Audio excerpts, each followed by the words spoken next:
Muy buenas, bienvenidos al podcast de contactojapon.com, lo mejor de Japón para gente creativa. Si te dedicas al diseño, fotografía, cocina, video o cualquier carrera relacionada con la creación, si trabajas en una agencia publicitaria o desarrollas tus propios proyectos artísticos, si buscas ideas, contactos, inspiración para tu carrera, quiero que descubras todo lo que Japón y su cultura te pueden sumar, y mucho más. Quiero que lo disfrutes. Japón es mucho más que sushi, samurái y geisha. Japón es arte, esmero en el detalle, amor a la naturaleza, dedicación al buen gusto y la armonía. Pero también es audacia, disrupción, creatividad, otras formas de ver la vida y mucha inspiración para darle más sentido y belleza a la tuya. Mi nombre es Byron Barón, educador y promotor cultural, y quiero compartir contigo lo mejor que guardo de casi 30 años en contacto con la cultura japonesa, 15 enseñando su idioma y 9 guiando experiencias en Japón. ¿Y cuál es mi plan? Sumar un granito para hacer tu carrera más rica e interesante, y si me lo permites, llevarte hasta Japón, porque estoy seguro será una de las experiencias más memorables de tu vida. ¡Vamos!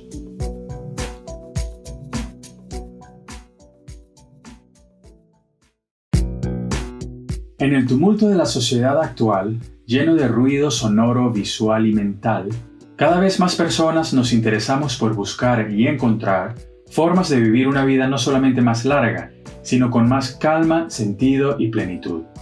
Y nos encontramos con las recomendaciones más populares: ejercicios, meditación, comida balanceada, dieta mediterránea, yoga, running, etcétera, etcétera. O por curiosidad, buscamos en cuáles países sus habitantes viven más y mejor y leemos Australia, Francia, Suiza, Singapur, España y Japón. De los japoneses conocemos, o al menos hemos oído, del Zen, Shiatsu, Reiki, de sus artes marciales, y más recientemente de los baños de bosque, Shinrin-yoku, del Kaizen, más que todo en el mundo empresarial, del orden de Marie Kondo y del Ikigai. Estas palabras se refieren a disciplinas, terapias o acciones que tienen en común la actitud hacia la vida, las personas y las cosas. Pero resulta que en Okinawa, un grupo de islas al sur de Japón con la mayor cantidad de centenarios del mundo, muy pocos de estos abuelos, casi ninguno de hecho, las practica. Para ellos, la vida es aún más sencilla, y por eso son los seres más longevos del mundo. En esta isla, sus habitantes muy rara vez sufren de diabetes o cáncer, y cuando terminan su vida laboral, se mantienen activos y se dedican a disfrutar sus días, que suelen terminar solo por causas naturales. Para ellos, esto es lo normal. De aquí una clave, que la longevidad no tiene que ver con genes, sino con hábitos.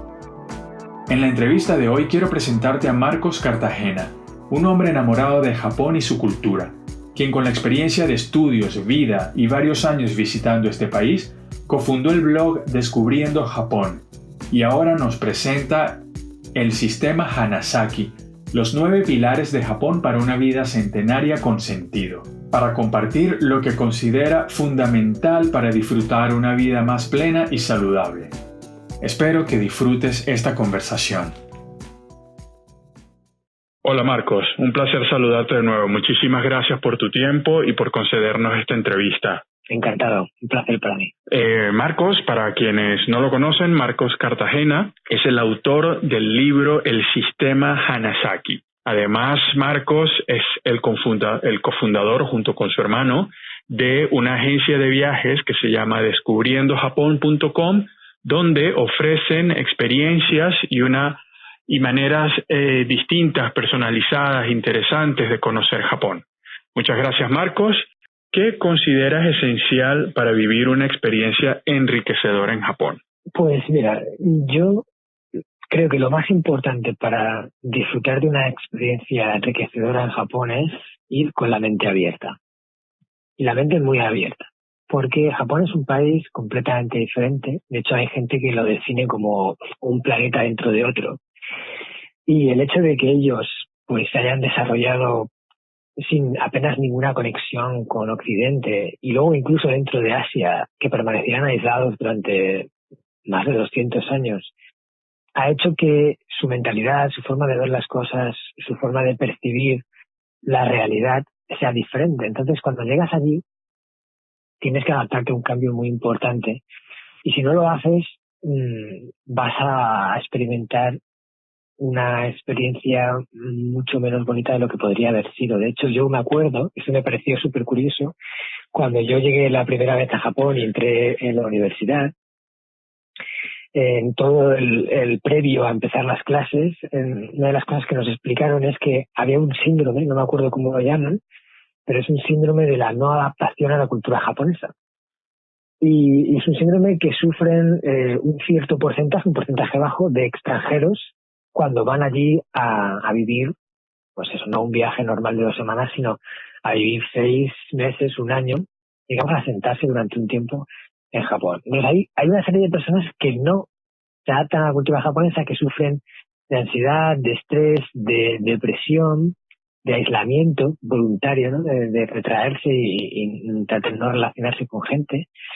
Y esto yo creo que viene principalmente por una cuestión de mentalidad, de si vamos con las ideas muy preconcebidas, con cosas que no estamos dispuestos a aceptar o que esto tiene que ser así y si no yo no me siento cómodo. Entonces Japón puede volverse un infierno porque es todo diferente. Entonces yo, al contrario, para mí fue una de las mejores experiencias de mi vida. Yo sí que iba con las cosas muy claras de que hay que aprender a quedarse con lo bueno y a ver lo malo como algo que de lo que aprender de no hacer, ¿no? Porque si al final te quedas con lo negativo, todo va a ser negativo. Claro. Y yo soy también de los que piensan que cada país tiene sus luces y sus sombras.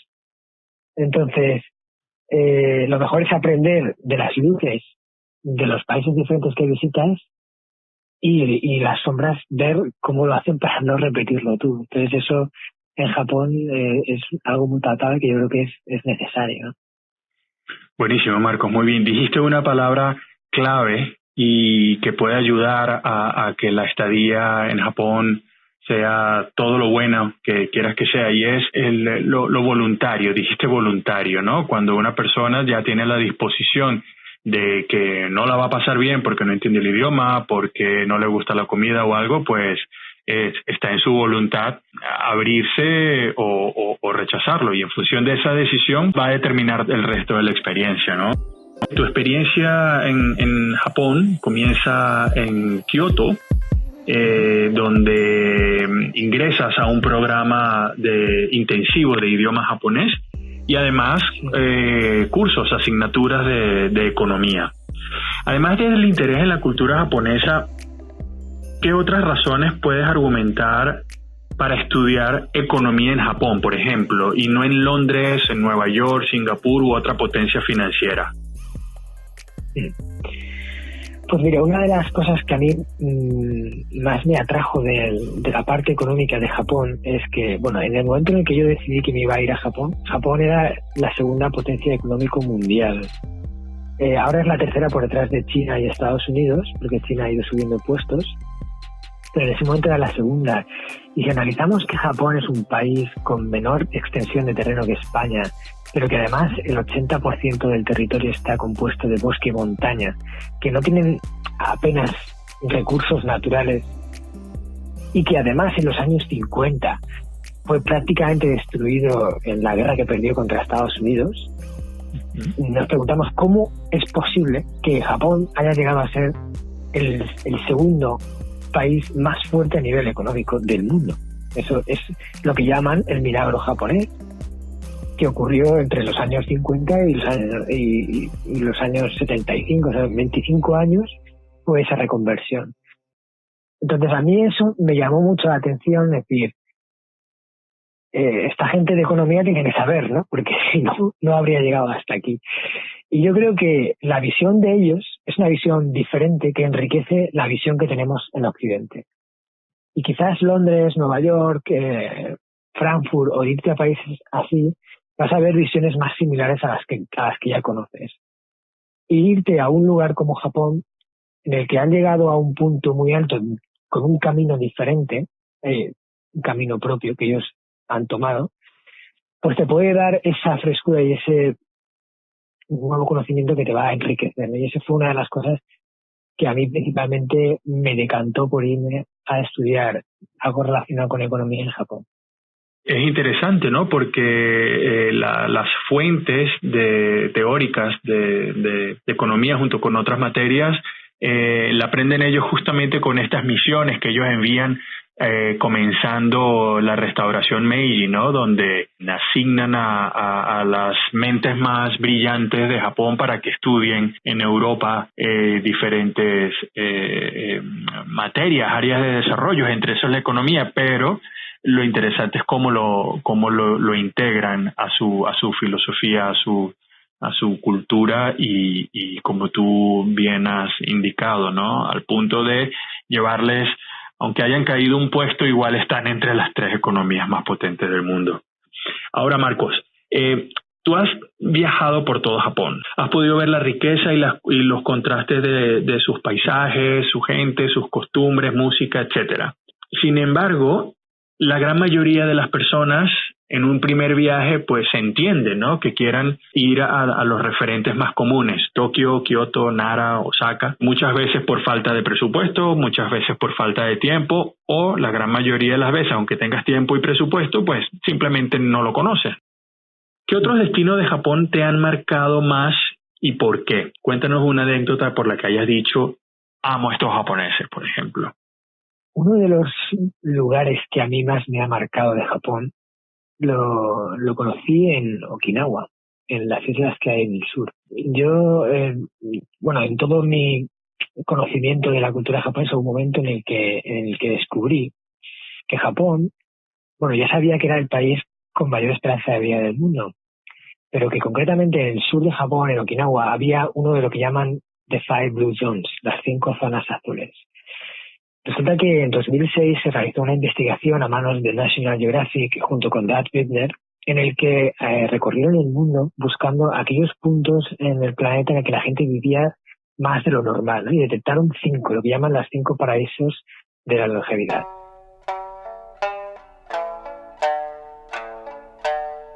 El más importante de los 5, curiosamente, está en Japón, en Okinawa.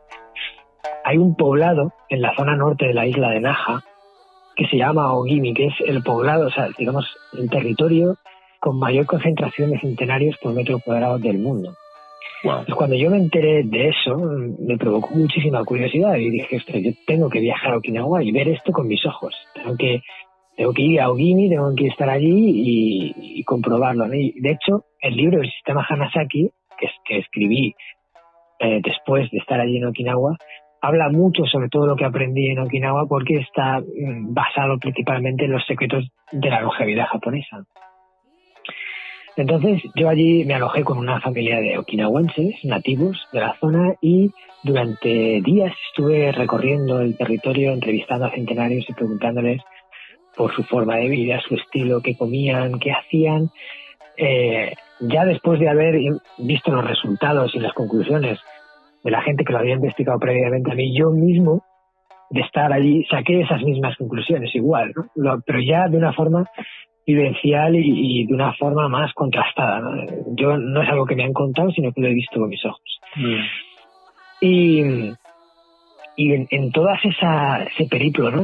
Todo lo que yo viví ahí, que fue una experiencia alucinante, un día, entrevistando a una señora que se llamaba Okushima, la señora Okushima, no era centenaria, pero vamos, muy cercana, ¿vale? Tenía 94 años, pero la mujer tenía un estado de salud envidiable. De hecho, seguía practicando un tipo de danza tradicional de Okinawa, en la que iba a clases y hacía su danza, y la mujer estaba súper bien para tener 94 años.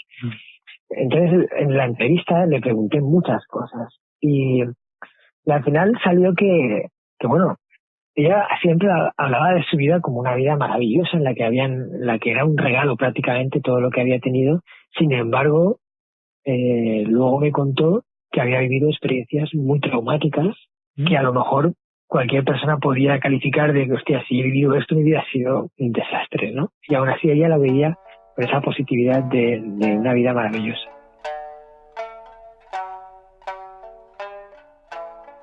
Entonces yo le pregunté que cómo hacía ella para tener esa voluntad de disfrutar siempre, incluso a pesar de lo que ha sufrido. Ella me contó que ella, su mentalidad era Maemuki. Maemuki es una palabra japonesa que tú bien conocerás, que significa en dirección para adelante, ¿no? Maemuki es y hacia adelante. Para adelante, eso es. Entonces ella decía, yo trato de mirar lo bueno que está por llegar, ¿no? De hecho decía, yo cada mañana me levanto y lo primero que pienso es, ¿qué es lo bueno que va a ocurrir hoy? ¿Qué es esa cosa bonita que hoy me va a hacer feliz? Ese es mi primer pensamiento de la mañana. Pues si voy a ver a mi amiga que no sé qué, pues si voy a ir a ver este sitio que me encanta. ¿Sabes? En cada día siempre puede haber una cosa buena que te alegre el día. Qué bonito. Incluso a pesar de que estés viviendo una situación compleja. Y a mí eso me pareció súper bonito, ¿no? Y de hecho está en el libro, o sea, esa historia está escrita en el libro y yo ahí sí que dije, ¿no? Como tú has dicho, amo a estos japoneses. Sí, es, qué bonito. Justamente al principio me sorprendía porque si hubo un lugar donde yo, estando en Japón, dije, me quedo, y fue un momento de debilidad porque yo tenía un compromiso por una beca de estudio, pero fue precisamente en Okinawa y fue por esa alegría de vivir que percibí en la gente allí. Y tú dices, vaya, pero qué gusto, ¿no? Cómo y es mucho más sencillo, no tiene la sofisticación y la modernidad de Tokio o de Osaka, pero vaya que se vive bien allí. Y lo estás dejando muy bien en tu producción, en tu libro. Ahora bien, Marcos, quienes hemos vivido en Japón sabemos que el tatemae es una cosa para los turistas, es el japonés, es el Japón que muestran los japoneses a los turistas y los viajeros de corta estancia, pero está el honne, que es la otra cara, el lado oscuro de la luna, como le digo yo también, para quienes desean vivir en Japón.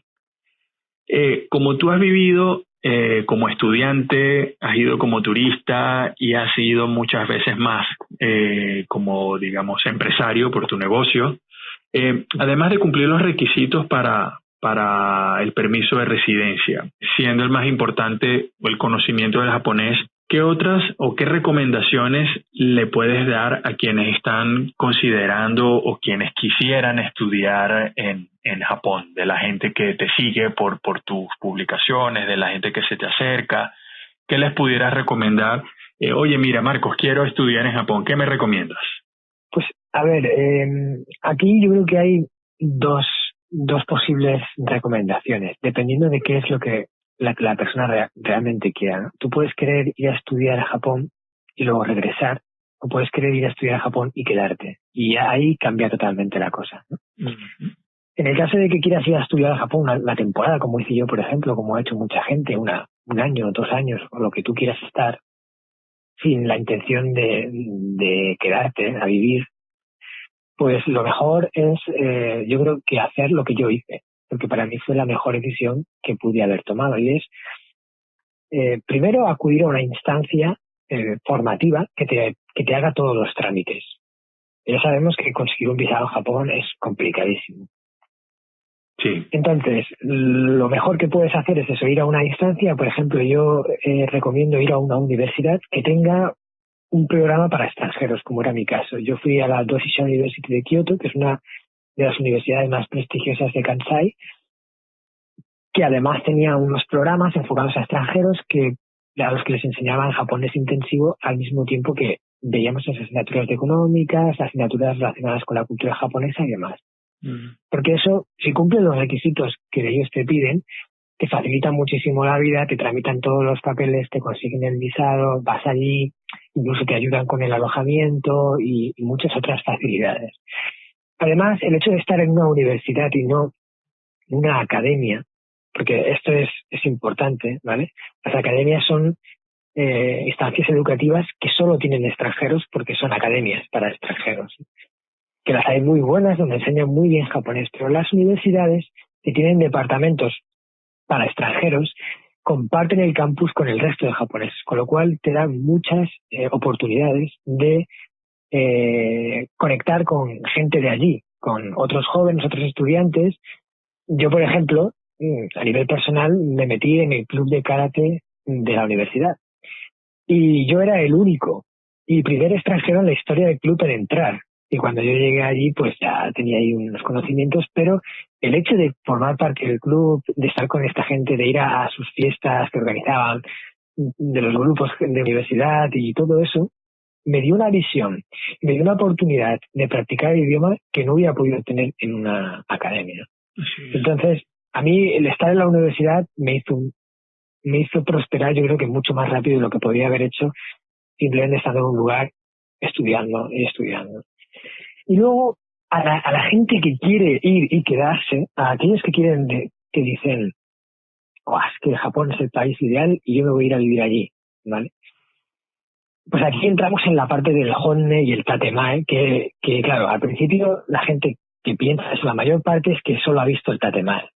Y el honne es algo que solo se ve cuando llevas ahí un tiempo y empiezas a profundizar y a escarbar en la capa del principio, en la capa que todo el mundo puede ver, y entonces encuentras la realidad, que es una combinación de ambas, ¿vale? La capa de arriba existe, pero también hay una capa de abajo.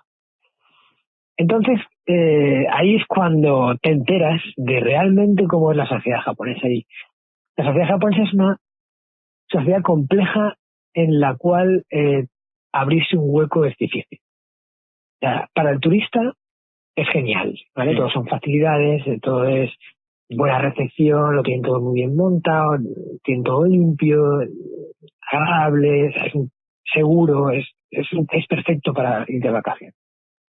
Sin embargo, a la hora de vivir y abrirte un hueco como un japonés más, hay muchas reglas que un extranjero tiene muy complicado de cumplir. O sea, son muchas reglas no escritas de comportamiento que a veces se convierten en una barrera entre los extranjeros y los japoneses que viven allí a la hora de profundizar en las amistades, en las relaciones. Entonces, es difícil llegar a un punto de conexión tan grande como el que a lo mejor tú puedes tener en tu país con tu gente.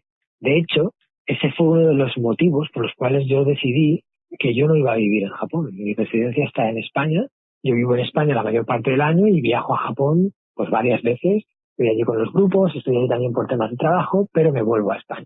Y lo hice por eso, porque lo que yo podía encontrar en España no lo podía encontrar en Japón. Aún así, aquellos que aún viendo la parte de honne y el tatemae aún sienten que Japón es su país, pues ya es una cuestión de perseverar, de aprender muy bien sus normas y tal, y de aceptar, y muy importante, aceptar, no resignarse, sino aceptar que para los japoneses tú siempre serás un gaijin. Un extranjero, exacto. Vale, eres un gaijin.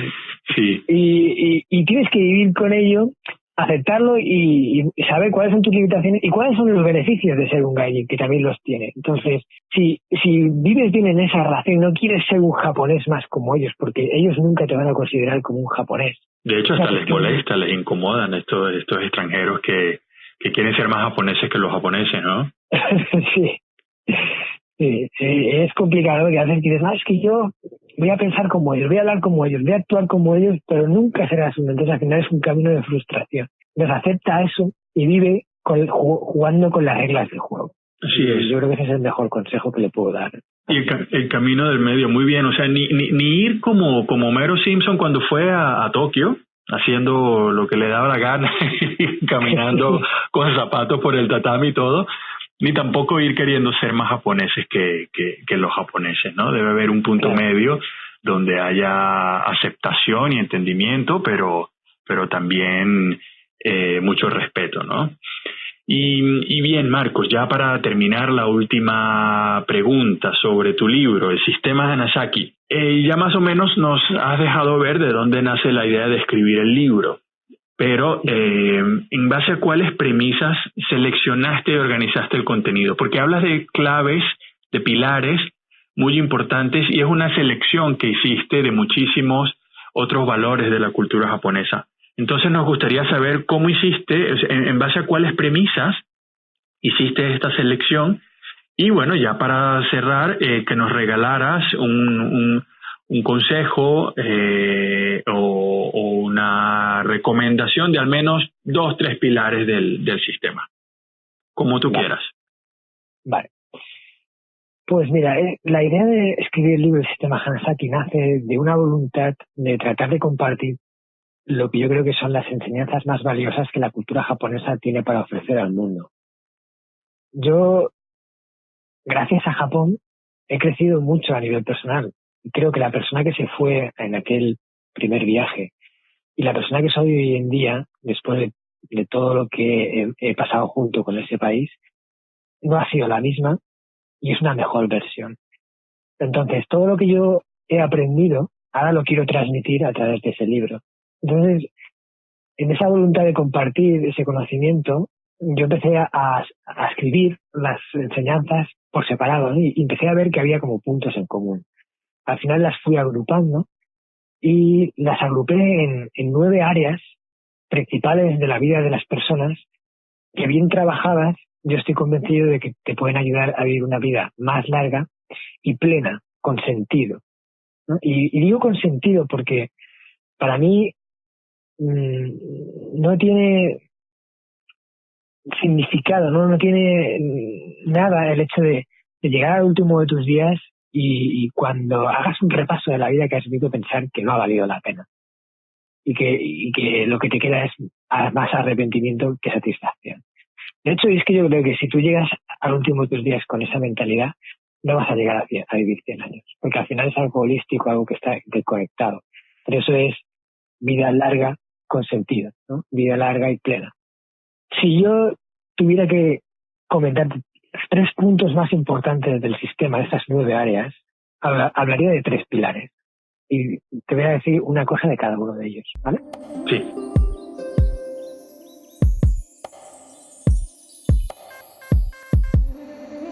El primer pilar fundamental y la enseñanza más importante de ese pilar es el de Kaizen.